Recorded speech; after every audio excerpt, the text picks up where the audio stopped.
Boa noite. Tudo bem? Meio tarde, né? Pois é.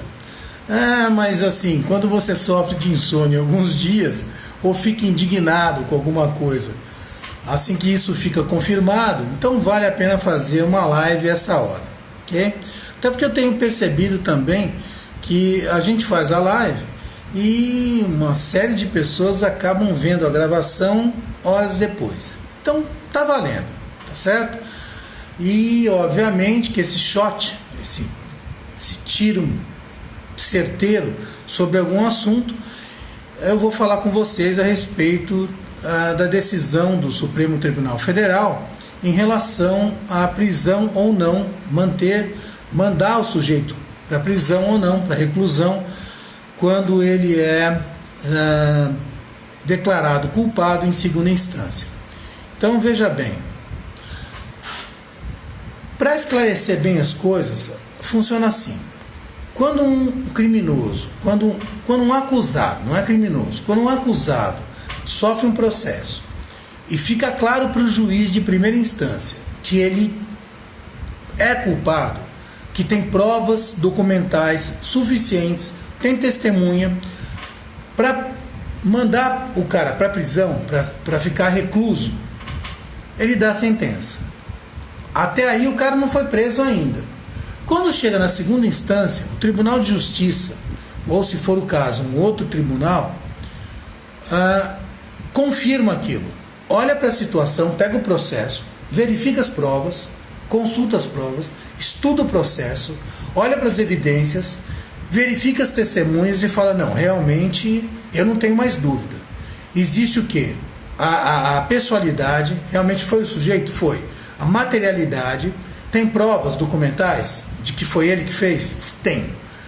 E a motivação, ou seja, ele tem motivo para ter corrompido ou para ter se corrompido?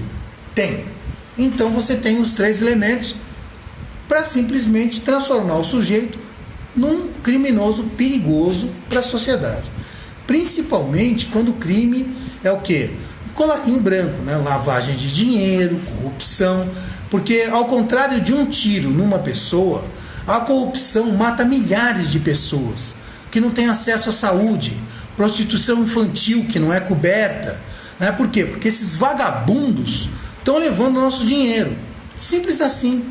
Então a corrupção, na verdade, a lavagem de dinheiro, mata muito mais do que algumas guerras. Essa é a verdade, que tem que ser dita. Então, a hora que você pega um sujeito em segunda instância e coloca ele dentro de um confinamento, você torna o sujeito incomunicável, você está fazendo um serviço, você está prestando um serviço de segurança para a sociedade. Esse é o ponto. Agora, depois de explicar tudo isso, veja você, hein? Olha o desafio. Eu dou aula de constitucional há 25 anos, irmão. E eu olho para o meu Supremo Tribunal Federal, que pelo artigo 101 ao 103, ele simplesmente, entre os três poderes, tem a responsabilidade da guarda da Constituição. Ou seja, é a responsabilidade maior que tem dentro de uma democracia, de um Estado de Direito, né, como a gente fala. E o que eles têm feito? Algo um tanto diferente disso, né? Quem está protegendo quem? A decisão é política ou é partidária? É ideológica? Quem quer tirar quem de que lugar? Da prisão? É isso?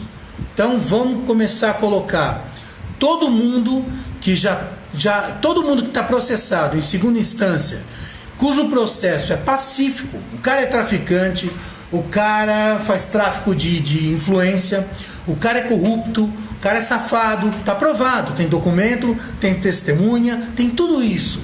Mas aí vai lá o Supremo e fala assim, não, deixa o cara solto. Isso é uma injustiça. Deixa transitar o último recurso na nossa casa, por acaso, né? Para que a gente decida se o juiz foi ou não isento, para se decidir se o processo teve ou não um vício, tá certo? Ô pessoal, isso está muito errado. Isso está muito errado, né? Se você que é leigo, né? Eu falo com muita gente que não fez direito, mas mesmo quem não fez direito, acho que está percebendo o tamanho do problema, o tamanho da questão. É uma questão moral dentro da sua casa.